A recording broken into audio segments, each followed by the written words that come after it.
We agree. Failure is learning. So I've been basically learning every day of my whole life. Same. Which is great. I love it. Buckle up.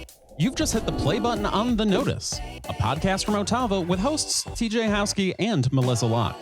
Expect to laugh, nod vigorously, and maybe even fist pump as we dive deep into the tech that powers your business, leadership that uplifts, and how culture can make your company the kind of place where everyone wants to clock in. So if you're ready for insights that stick and laughs that last, you've got a seat at our table. Welcome to The Notice, where tech gets personal and growth is a group project. Let's get started. All right. Well, welcome back. Mo, I don't know what number we're on. I do know we're still in season 2 and they haven't shut us off yet. So that's pretty good. There's still time. There's still time. I love it. Let's see. So we've covered a lot in the last couple of weeks. I think season 2, we're kind of finding a stride. We're having fun with it. We've been getting really good feedback from partners, end customers, employees. So thank you. The Notice is, I think, even a lot more fun than we anticipated as we got started to try to add value here. But today we've got a lot to cover. We're going to dig into the S.E.C.U.R.E framework, which is something that we're really excited about that ties into the Channel Partners Expo that we went out and spoke to on that framework. So that was really cool. We've been visiting property sites across the company to say hi to folks. So let's start with you. Where have you been? You've been like planes, trains, and automobiles in the last week. Well, I had some personal time that I took to watch D2 wrestling in Wichita, Kansas. So that was fun. But then just got back from visiting NK Telco, which is one of the broadband properties under S.E.C.U.R.E, the parent company of OTAVA. Delivered some manager training, sat in on some of their meetings. Had never been to that property, and we've owned them for a few years now. So it was nice to get to see those folks face to face, look at their facilities, check out their offices, and say hi. So it was good. That's very cool. That's a drive too, right? Didn't you say it's kind of out there? And it's 3 hours, not bad. Yeah. That's cool. Preston over there at NK Telco. He's a lot of fun. Yes, I like he is. He's a good guy. He is. Sure. He's a lot of fun. I love talking to him. So hi, Preston, if you're watching, which is cool. Awesome. Well, let's see. Have an opportunity. This last week, I went to Channel Partners Expo, so annual conference, largest of its kind, to visit with those folks that are building businesses in a lot of different sectors relative to our segment, whether that be cloud, connectivity, so telecommunications, unified communications, or UCaaS as folks call it. And we specifically went out OTAVA to speak to our S.E.C.U.R.E framework and protecting artificial intelligence, or preparing for how to consider protection requirements for artificial intelligence. So that was a lot of fun. That was in Las Vegas, which really just means you don't leave a building for like 3 days and see the sun, because you go miles and never walk outside. It's unbelievable. But that was a really great event. So Nice. Yeah. Well, today we're going to talk a little bit about failure and how to reframe the idea of failure as learning. And so we're going to talk a little bit about that, how when things don't go your way, how you kind of work through that. So see if we can add some value to folks on that topic. Yeah, it'd be great. Well, I'm excited. If we agree, failure is learning. So I've been basically learning every day of my whole life. Same. Which is great. I love it. So awesome. All right. So I mentioned earlier the S.E.C.U.R.E framework. So we get to interview Chaz and Irma today. Just recently did another interview with a third-party group on a podcast, and that was really fun because, again, got to plug S.E.C.U.R.E framework, but more importantly, why I'm excited is because Chaz, who we're interviewing and spending time with today, is the one that really coined it. He pulled the acrostic together, and it's funny how all brilliant ideas seem to come either when you're like running or taking a shower. So he had an internal idea of just like woke up. He said, I figured out I got to think about how to communicate what we do in a way to the business that now has turned into something so much larger, which is how do we communicate this to customers and have consistent flywheel style conversations, to plug Jim Collins. So excited about that. So Chaz and Irma, get to spend some time with them.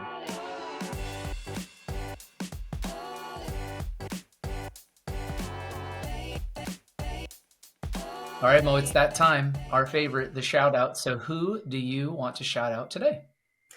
I love to give shout outs to kind of the unsung heroes of the company. So Elaine Waterhouse is on the people and culture team, and she serves our employees so well. She's probably the kindest person I know.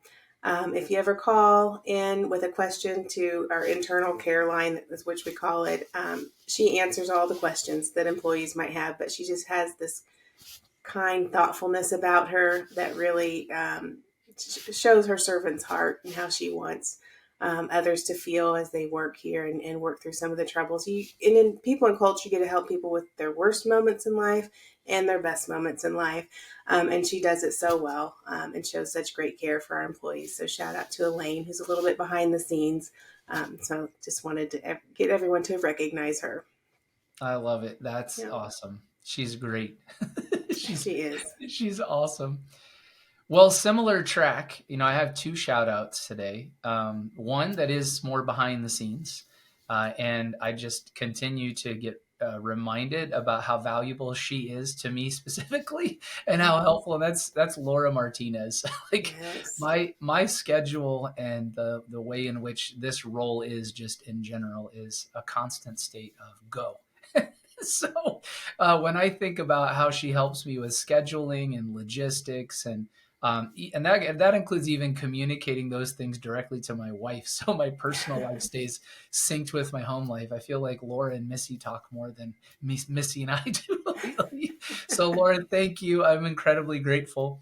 And then a separate special shout out that I just wanted to put so close to the actual event itself was Liz Barnhart. So Liz joined our organization just recently, so in December, as our new channel chief. And for OTAVA to make such a step change in a small period of time and to get out to the expo, the level of attention that she put into that event, the pre-meeting scheduling and conversations, the Q&A prep, like it showed as we got there, and the quality of the conversations that we were able to have. So shout out to both of those incredible women. Thank you. Incredibly grateful for you, and OTAVA is blessed to have you. So.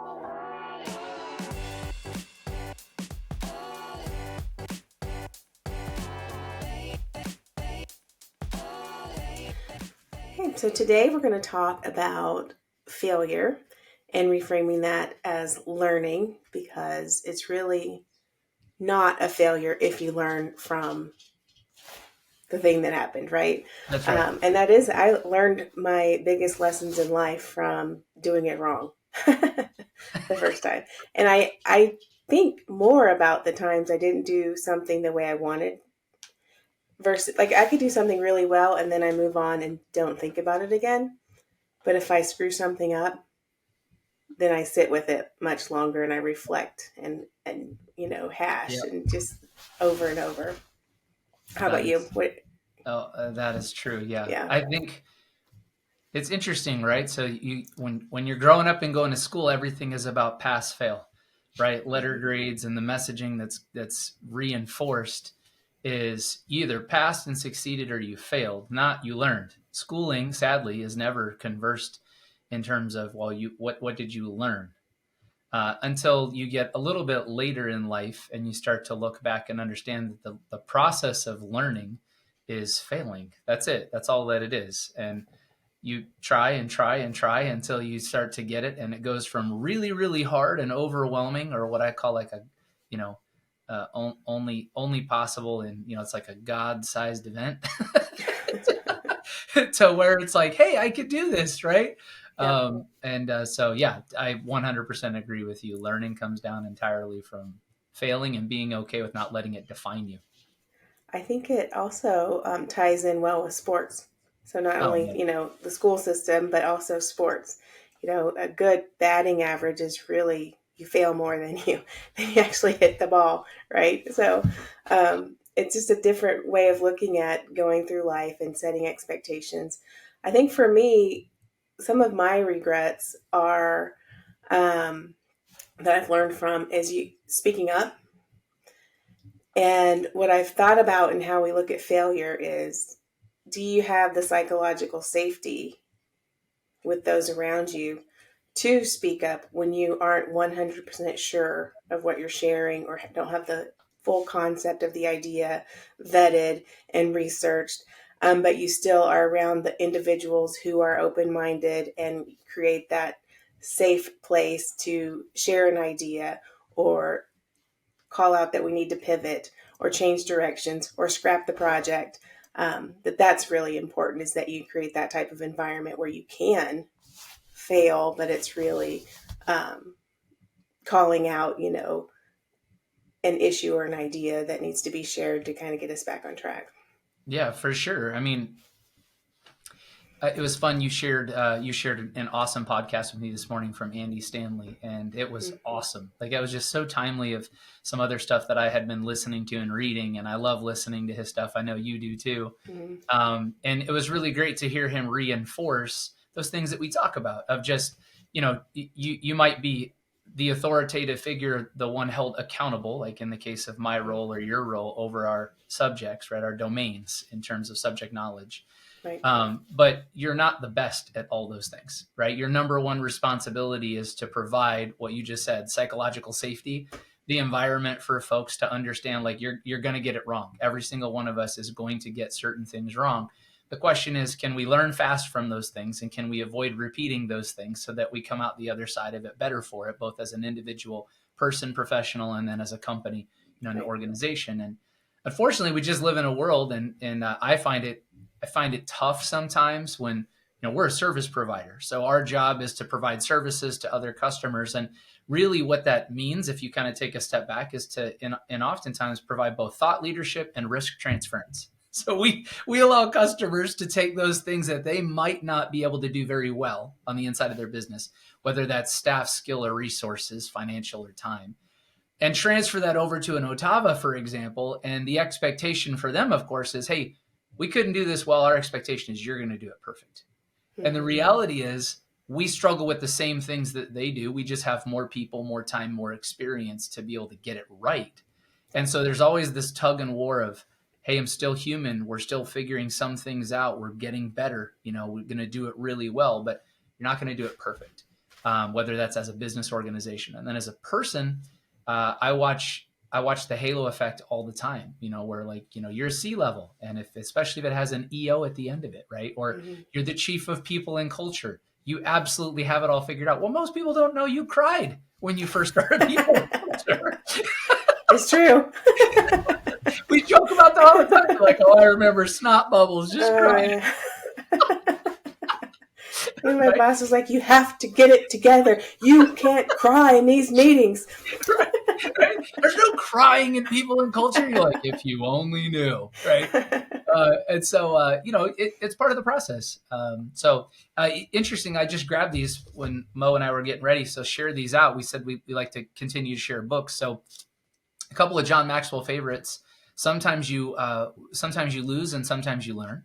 And another one of Failing Forward. And these are awesome reads, like really, really good books that come from a trusted source with a trusted compass in terms of morality in life that I highly encourage folks to check out. And they reinforce the messaging that Mo and I are talking about today of what the process of learning really is, which is failing.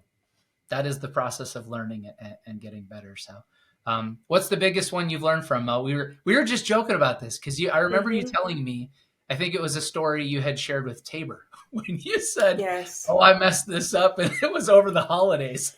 It was. I was moving, so I was very distracted, but I still had to do payroll. So this was 2007.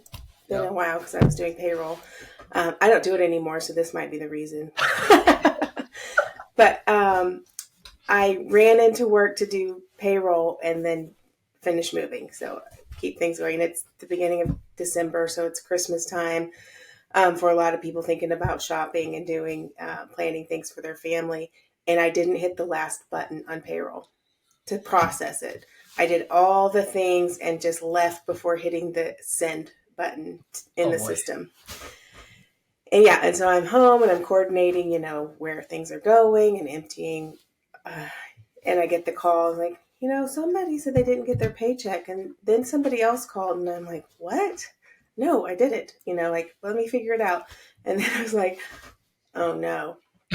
So 100 and some employees. It's I don't know, December, it's the first, second week of December, no paycheck in their account, no one. And I took it very personally. I cried. I remember Tabor was there, my son, and he was like, "Why are you crying about work?" And I'm like, "All of these people are affected by the mistake I made, and they don't have a paycheck, and they have bills to pay, and they have Christmas, and so definitely was not a mistake I ever made again. It's one of those Sure. human errors. We have to rely on. We have processes in place, but there are still humans have to push buttons to make That's them right. go, and I screwed it up, and we were able to get everyone a check that day in the end, but it was very traumatic for me. And Tabor remembered it the rest of his life. Like, he was just like, "Remember that one time you cried about work?" Yes, That I was your do. that was your last day in accounting, and then you moved over to people and filter. They're like, I think we're going to find someone else to do payroll. I get it. Let's see, the big mistake I made that I'll just never forget. It was people. So, it's hard when as you kind of move up, if you want to, if in your career you want to move up in accountability, responsibility, and accountability. I think that's how I view moving up. It's not about compensation or title. Like I've always said, bigger the paycheck, bigger the headache, right? It's not about a money thing. But as you move up, what you're saying is I'm more aware of what I'm responsible for and what I'll be held accountable for. And so as I continue to move up over my career, you also start to move out in terms of your influence, right? Your span of control shifts, and the amount of people that get impacted by your decisions, your communications, those kinds of things, that changes dramatically. And with it, expectations come. Some of them are reasonable, some of them are not, especially when it comes to people.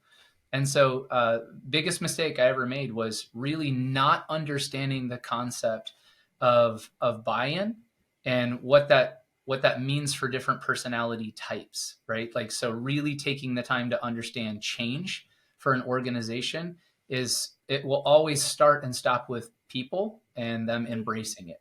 They don't have to be in agreement with it. I think that's what a lot of people struggle with is if you seek consensus, you'll never make a decision in your life. It just doesn't work.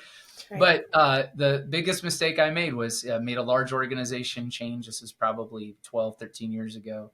And it was the right change for the organization. Like the P&L report said, do this, the math supported it. But the way in which I had organized the communication of it, I'll call it the pregame, the understanding at the root system level of leadership to make sure that it matriculated its way down, I just didn't do a good job of it. And so here comes a positive change to get the organization into a better position. And the outcome was actually negative because I just didn't appreciate what it meant from that level of leadership to help people buy in. And so sometimes now I get more accused on the other side of it for taking a little too much time in some changes. And so it's a balance, but I learned from it some people are microwavable, some people are crockpot. you gotta communicate at their level and be okay for them to embrace change. So I won't make that mistake again. I try to really see people for their personality types and really appreciate what it takes for them to get comfortable and feel safe as an organization makes big changes. So, And you have both types of people in your workforce with hearing every message, and so it's balancing that with everything. Yeah. Everyone, right? Right. My grandfather said a long time ago, he said, "Hey, TJ, do you want to be a leader or do you want to be popular?" And I was like, "Well, I want to be both." He's like, "Yeah, no, that's never going to happen, bud." He's like, "You got to pick." I was like, "All right, well then I'll pick a leader." He's like, "Okay, well just be prepared that you're going to be very unpopular." It's like, oh, Yeah. okay, got it, right? So it is a process, but I think one of the things we talked about was wanting to equip people, right? And we obviously pointed to some books. I'll give a couple of tips I have, and I know you've got plenty. So here's a couple of coaching tips on how do you avoid the fear of failure, right?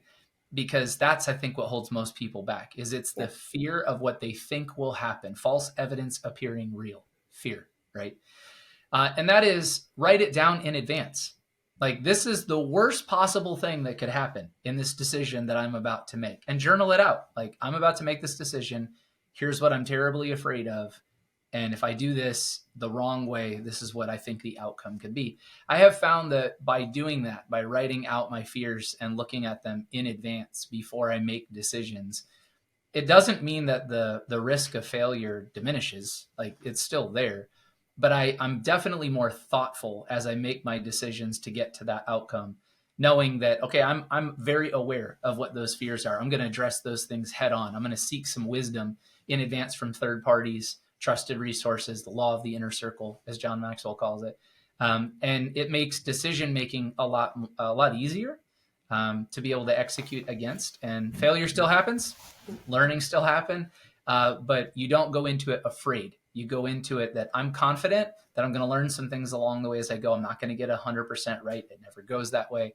But sometimes I found by trying to work against the fear rather than the opportunity, I make a bigger mistake, right? Because I'm kind of playing not to lose instead of playing to win, if that makes sense. Yeah. So write it down, look at it, seek third-party counsel, really stew on it a little bit, but not so long that you miss your window when it comes to making that decision, and then execute and go and be ready to make another decision, because that's just how it works. Or as Mo and I say, you're going to be doing a lot of decisions. It goes, that also sounds like the law of navigation. Anyone can steer the ship, but not a leader charts the course. And so just visioning out, from here to there, what that looks like, and being realistic about the obstacles that will come along the way and addressing those. So that's good. Yeah. Yeah. And I think it helps if you're coaching people.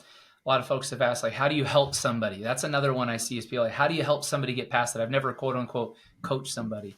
That's not true.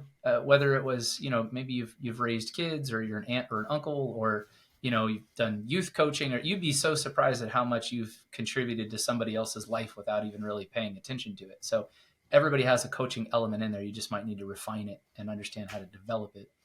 But when you think about how do you coach somebody through this, really ask them. I mean, there's times I call you, Mo. I'm like, okay, here's what I'm thinking. And you're like, well, what's the worst that could happen?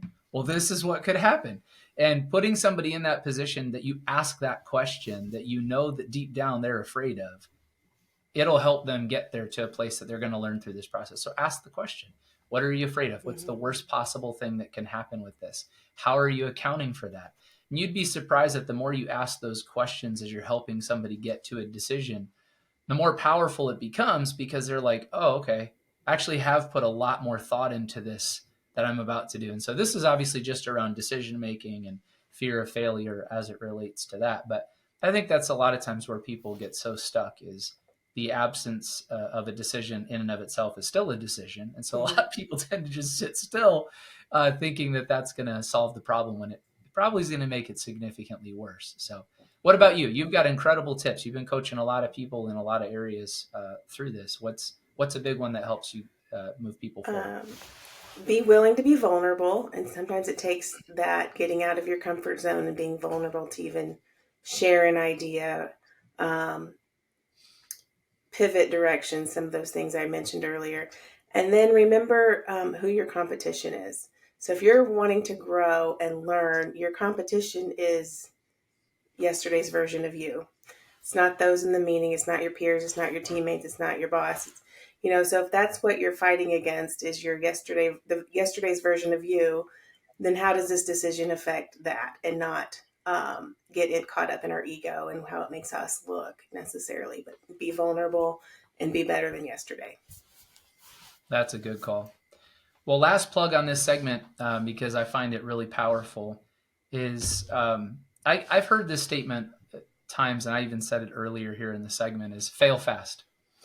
I think the important thing is to understand that you have to associate failure to learning is the outcome, right? So otherwise, if your statement is just fail fast, Andy Andrews said something similar in a different concept, and it was, he used to tell his kids, like, go make good decisions.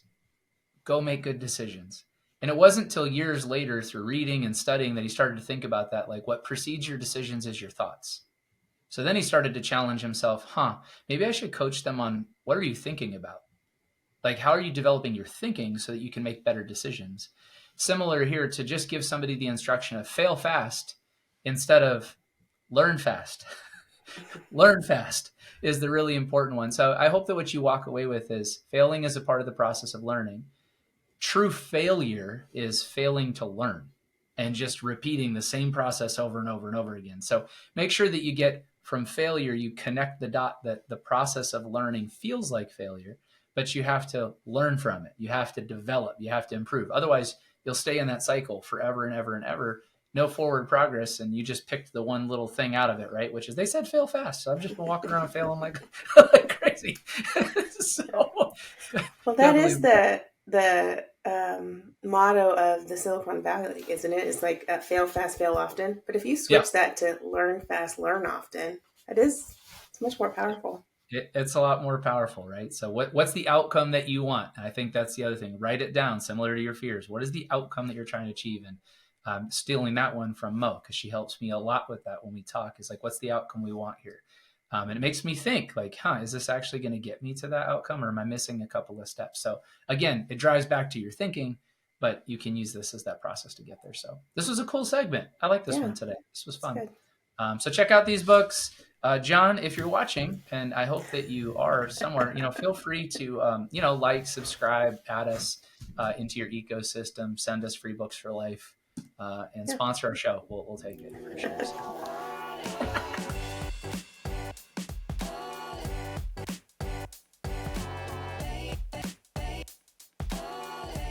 All right. I think this is my favorite part. So in each of the podcasts, obviously, Melissa loves this too, but when we get to do interviews specifically with that particular content for the week and those parties, it's a lot of fun because this is the time where you get to use a platform like this to give folks an opportunity to share their brilliance. And today, I'm incredibly excited to talk about S.E.C.U.R.E and that framework because credit goes to, as I call him, Chaz Motter. But Chester is amazing. And he had this incredibly brilliant idea. And I'll let him walk everybody through this in the next few minutes. And then Irma's going to walk through how we organize this from a marketing perspective, how we're thinking about this and educating folks. But it's just how to have a consistent conversation with customers about that which matters the most, and that's data protection. And we really struggled, I think, for a while as an organization to understand, or I guess I should say, how to articulate to our customers what we meant, right? It wasn't about products and technology. It was about getting to the business outcomes that they seek. But you have to talk about the nuances to each technology because they do some or part, but they don't do all of it. And so you need that layered approach. And Chaz did an incredible job. And I don't know if he got the epiphany in the shower, Chaz, or if you got it when you're on a walk, you can kind of share that with everybody as we go. But I'm really excited here for that. So for this next section, for everybody listening in, you get to meet Irma and Chaz. And Irma, I'm going to have you help me again pronounce your last name so I don't butcher it. So Irma, how do I pronounce your last name the right way? Brillantes. Brillantes? All right, we're pretty close. And then Chaz Motter. Got it. All right. We just say brilliant, and then we're good. We just go with Irma Brilliant, and we're good to go. And then Chaz Motter, and both work in our see, there you go. Even the fireworks. They work in our marketing and product departments together with Brian Hokelman, who the collective audience got to meet not too long ago. So welcome. Super excited. So Chaz, I'll kick this off. We'll start with you. Why don't you talk a little bit about just first, how did S.E.C.U.R.E come to be? Because I know that you just wake up and you got this, or how did you come to this makes sense? We could organize the conversation this way. Yeah. So the S.E.C.U.R.E framework kind of came to me late one night when I was laying in bed, kind of thinking about all the work I needed to do to get ready for our sales kickoff. And I was really just trying to come up with a different way of talking to our sales team about how to approach a conversation with our customers around cybersecurity. And I'd been doing a lot of research and noticed how much information there is out there on the web about cybersecurity. There's tons of frameworks, there's tons of products, there's buzzwords. And really, I wanted my sales training to be different than it's been in the past and get away from the technical and really talk about problems and solutions. And I was trying to think of an acrostic that could encompass what I was trying to do. And I thought S.E.C.U.R.E was a great word to start with. And it kind of built off of it from there. I've always loved word games. You know, me and my wife play Scrabble all the time. So I have a pretty good lexicon, and it just kind of came to me, and then it's grown from there, and we really honed in and developed it. And the whole idea is for our sales team to have great conversations with our clients that can really lay out a framework and a plan for meeting them where they are and taking a crawl, walk, run approach to building a defense in depth cybersecurity strategy. Very cool. All great ideas seem to come in those moments that you weren't thinking, right? Like laying in Right. bed or going for a walk or taking a shower. Something all of a Exactly. sudden, It's not kicks when you're off. sitting at your desk in front of a PowerPoint show trying to put something together. No, the harder you try, you're like, I feel dumber. I'm not coming up with good ideas right now. Exactly. I totally get that. And Irma, for you, your role in this is cool, right? This has opened up more opportunity for you within your role to get to narrowly focus in on bringing that that that initial phase of what Chaz developed into how are we messaging this to the broader market? How are we framing this up for training education? You want to talk a little bit about what you've been tasked with and the fun that you're having in that? Yeah, I'm definitely helping Chaz, who is our subject matter expert, tell the story in a different way. I love that it's an acrostic because it's easy to remember.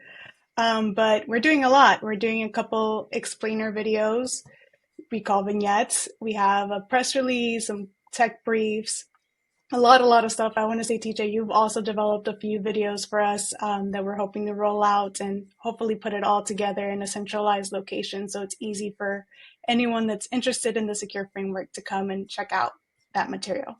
Yeah, it's cool. You guys are doing great. And I think for the audience, Chaz, why don't you walk everybody through real quick from an acrostic perspective? What does secure stand for? Yeah, so secure is an acrostic. So the S is for shrinking the attack surface. And really what we want to do there is minimize the ingress and egress traffic to only what's necessary so that we can limit the log data and possible routes for attackers to get in. So we start with shrink, we move on to E for examine the environment, and that's really logging, reporting, and monitoring and kind of keeping tabs on what's happening inside of your secured environment and being able to quickly react to any anomalous activity. So the less logs that you have, the easier it is to kind of respond to them. And an example of that is kind of like if I had a huge library full of books that I didn't read, all of the information in those books is doing me no good. And so that's like having a ton of logging data and all of these tools that are giving you reporting and tracking traffic. But if you're not reading and reacting to that and understanding it, it's really doing you no good. And in some cases, it could make you less secure because you're missing out on everything. That takes us to the C, which is containing the attack vectors. And that's really if a bad actor gets into any part of your network, being able to shut that down and stop the spread of the threat.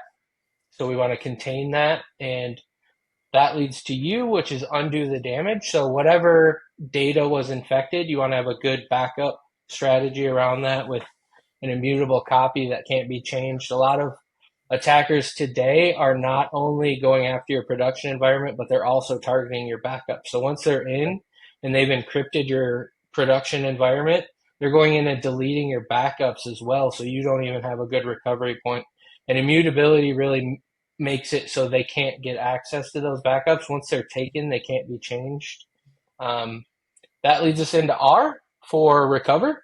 And this is really our disaster recovery. And this is making sure that your production workloads can get up and running as quickly as possible so you can maintain business continuity and not have a loss in revenue when you're down and your systems aren't working, your customers can't reach you. You're kind of dead in the water there. So you want to have a disaster recovery strategy that can get your production back up and running in an offsite location while you undo the damage that was done to your production environment and kind of analyze what's happened. After we recover, we want to be continuously evaluating our business continuity plan, all of the tools that we have in place, and taking incremental steps to increase our security posture over time. That could be training your employees. That could be doing dry runs of what would we do in the event of a bad actor getting in or some type of ransomware event. You want to know ahead of time who's doing what on what timeline, how you're communicating. Trying to figure all of that out in a crisis scenario just delays your time to recovery by a ton. If you've already done a dry run, everyone knows what they're going to do. They're really crisp. You're going to take care of those threats very quickly and get your business back up and running fast, so you limit your exposure. That's good. Thank you very much, Chaz. Yeah, I think you hit the nail on the head at the end there, right? Where it's you want to be prepared in advance. You don't want to be thinking about these things when you're in the throes of trying to put your core services back online and meet your customers' expectations, and you're already in the throes of something that's not great, in that moment. I think one of the things that I love about it, the S.E.C.U.R.E framework. I just got back from Las Vegas, so we were at the Channel Expos and we presented on securing data from an AI perspective, right? And we use the S.E.C.U.R.E framework to have this conversation. And what I shared with the audience in that room is what I like about this approach is, for particularly in my career, for 25 years, I have been in the advanced technology sector. And of those 25, most of it in advanced cybersecurity services. And to have the opportunity to have a consistent conversation that I can teach other people to equally have, whether it's the buyer or whether it's the sales rep, you minimize the risk that you missed something. You forgot to check a box along the way as you're making your decisions around your technology, not just the products, but the broader strategy. And so using this same framework to just steer a conversation, a 1 hour meeting to get from beginning to middle to end to get to the outcome was really powerful. And so in this room, we talked like from a secure, a shrink perspective. We said, hey, listen, first, it just starts with what data sets, like what data fields should you capture? What shouldn't you capture? What kind of data should be going into your training data sets as you ready the large language models and you look downstream for how you want to be using that? That in and of itself is a decision that while OTAVA isn't selling anything in that moment, we're steering the conversation for customers to consider what data are you putting into this environment? And as we get downstream further, we're having that conversation about now how much data are you backing up, right?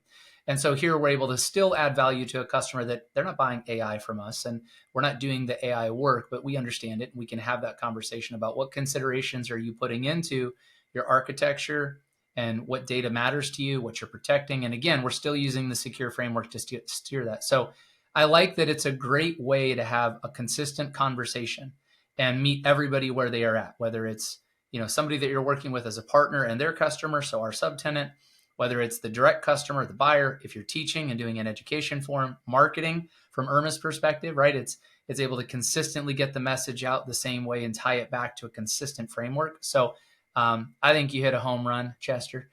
So great job with this. I'm really excited, and it's a lot of fun to see how much dividend it's already paid with people. And we got feedback from customers at the expo, like, this is awesome. This is a really great way to understand what portion of our conversation we're in and what our buying criteria or consideration criteria, should be in. So it was great. Good job. Really, really good job.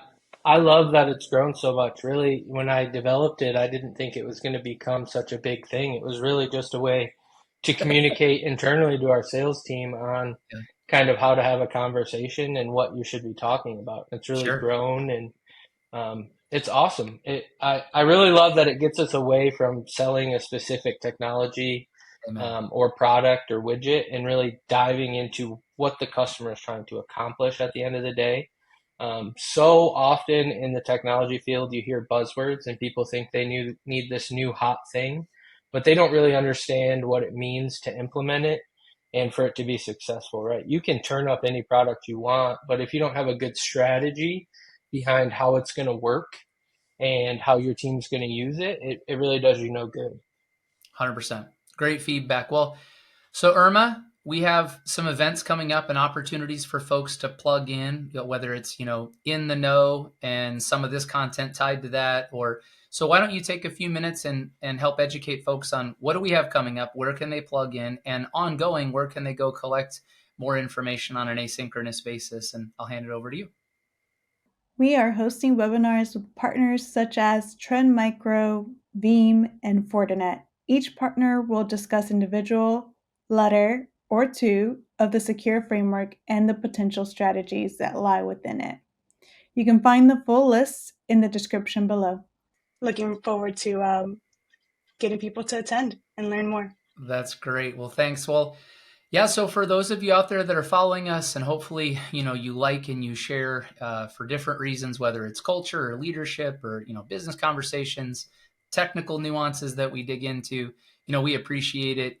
This particular portion of our segment is one of my favorites. Like I said earlier, I really enjoy the opportunity to put center stage those folks that represent the intelligence and insight within our organization that are contributing to your success outcomes, right? And we happen to marry the technology or the product sets to the business issue to get that. But the reality is, it really is a consultative discussion that separates the difference between buying the same technology from OTAVA and the same technology from another competitor.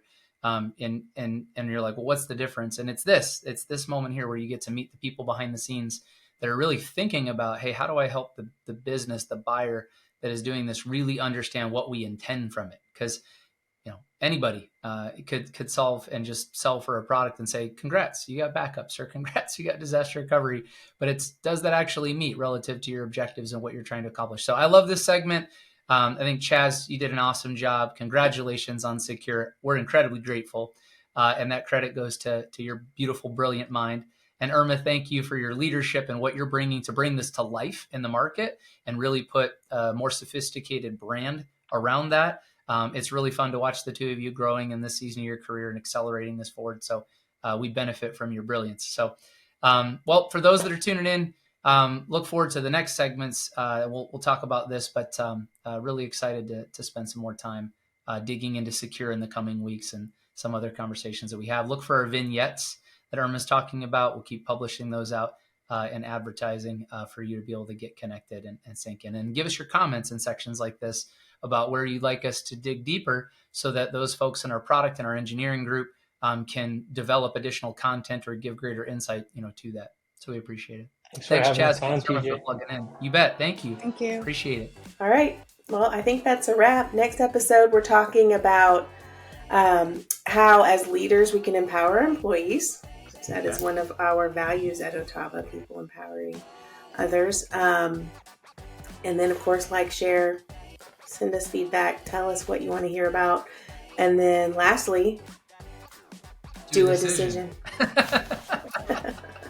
All right. See y'all next week. Thanks so much. We appreciate you. Have a great day.